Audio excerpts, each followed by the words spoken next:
Salam à tous. La responsabilité et la réussite de notre mission ici-bas sur Terre pour la reconstruction du troisième Beth Amikdash dépend essentiellement de notre force de volonté. À quel point j'ai envie de m'impliquer pour montrer à Dieu que j'ai envie de revoir sa présence d'une manière visible et tangible. Et donc on sait que la réussite d'une personne, d'une manière générale, dépend essentiellement de sa force de volonté. Et donc plus il voudra la chose, plus il aura des chances de l'obtenir. Et donc on ne doit pas demander la délivrance parce qu'on en a marre de l'exil, mais tout simplement parce que c'est terminé le travail de l'exil.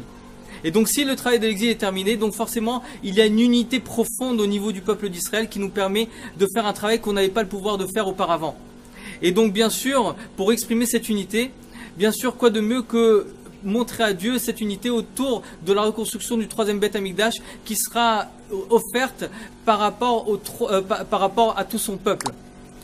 Si chaque personne donne comme au temps du Mishkan, comme le stipule le Rambam dans ses lois sur la reconstruction du troisième Beth Amikdash, il dit que Kaneret, d'une manière certainement, le troisième Beth Amikdash sera reconstruit comme celui du Mishkan, comme celui du tabernacle au temps du désert.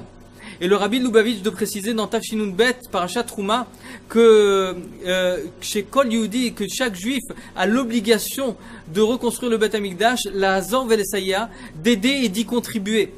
Et donc à nous aujourd'hui de montrer en fait que voilà, au-delà de tout ce qu'on peut voir, au-delà de tout ce qu'on a entendu, ça fait 25 ans qu'on attend le redévoilement de la présence divine d'une manière éternelle. Le Rabbi a dit que nous sommes la dernière génération de la Galoute, la dernière génération de l'exil, la première génération de la Géoula.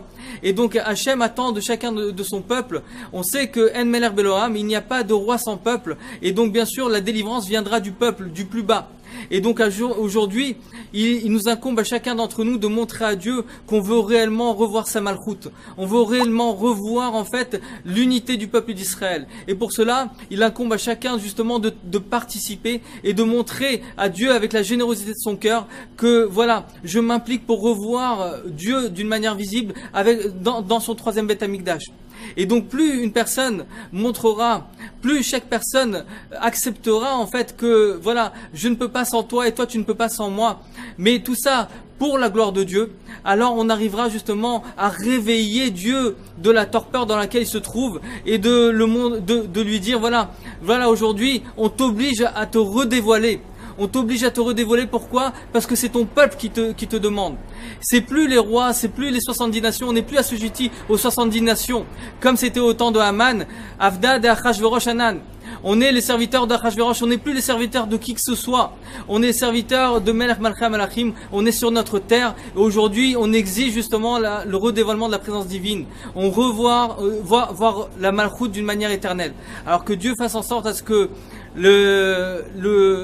que notre cœur rejaillisse en fait pour la gloire de Dieu et que les paroles qui sortent du cœur rentrent dans le cœur de chacun afin que la présence de Dieu se dévoile d'une manière éternelle, cette fois-ci, Bekarov Mamash. Une très bonne journée à vous.